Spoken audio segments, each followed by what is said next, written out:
Alright guys, so let's talk about agents and managers. I have been in Los Angeles for quite a few years now. If you're new to my channel, I moved here to pursue acting. So the first audition I ever did, I actually booked. It was for a feature film called Mermaid Down, and it was such an amazing experience. I got to be a part of like an ensemble cast of women. The movie ended up premiering at the Americana at the Grove, and then it was bought by a sub-company of Sony. It was distributed and is now available to stream. Immediately after that, I booked one of the starring roles in a web series. It was a fan series called Batman Beyond. Caught him on a level 2 traffic cam, followed him there on level 3 where he seems to have vanished. And yeah, I kept booking stuff, and now a few years into my acting career journey, I have a pretty long resume of indie work. So short films, web series, and a few feature films. I have like over 20 something acting credits on IMDb. I also have a acting reel that I'm very happy with. It's definitely improved more and more over the years, and there's definitely footage that I used to use in my reel that I don't need to use anymore. I have a website that I've designed for myself that I've talked about in another acting vlog. I'll put like maybe the card for the video up there where I kind of break down how I designed my entire like official acting website. I'm saying this stuff so that you can kind of like know where I personally am at in my acting career journey, so that you can have that like relevance for how I'm going about submitting to agents. If you're like brand new to acting, or if you have like a bunch of bigger network TV credits or bigger movie credits, it's gonna be a little different. Depending on where you are personally, your process for signing with a new agent or manager is gonna be different. I've gone through a manager and a few different agents at this point. I've worked with people before, and I know what I do and don't want in an agent at this point. I left my last agent, and it was my choice because I joined SAG-AFTRA, the acting union, and I feel like I can get a better agent at this point, and I feel like I'm at the point where I no longer want to get an agent that's like signing everyone, or that's just not gonna really like help me push my career forward. They're obviously not gonna be one of the top agents like CAA or UTA or whatever, because I'm not at the level of Zendaya or like an A-lister or anything like that. It's gonna be somewhere in the middle, so not someone that's just taking everyone, and also not someone that's at the top. I'm going for agencies that are like somewhere in the middle. My process for like finding those agents is, for one, I'm only looking at SAG franchised agencies, and it's my first time doing that now that I'm in SAG. It took me 6 years to join the Actors Union, but I also didn't want to join before that. When you join SAG, that's like a personal choice. Everyone will give you different advice. Some people will say wait to join, some people will say join as soon as you can.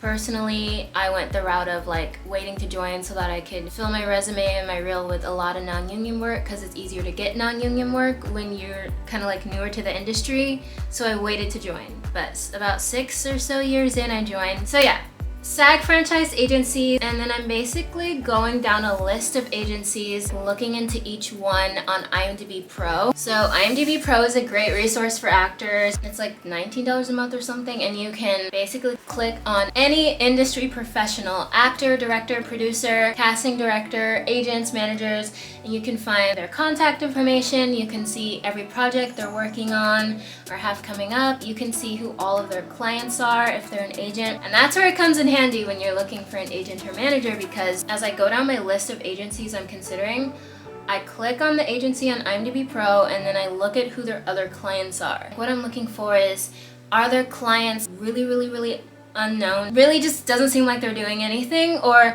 are they like all too big, like all name actors? I'm just kind of like looking at their clients and like, what are they doing, you know? I'm using that to base whether or not I want to reach out to that agency. So IMDb Pro is like such a good resource for that reason. And then like if you want to network yourself to casting directors, you can find their contact information and you can email them. So yeah, and then basically I've created an Excel spreadsheet where I'm keeping track of every agency I've reached out to, when I reached out to them, whether or not I got a response, and then like a little note of why I chose to reach out to them so I can remember in the future. I'm just kind of doing that until I sign with someone, and I'm doing the same thing with the managers. Alright, so I'm going to show you guys an example of the email template I will use to contact an agent or manager. I'll change up the subject line. Sometimes I'll say talent submission.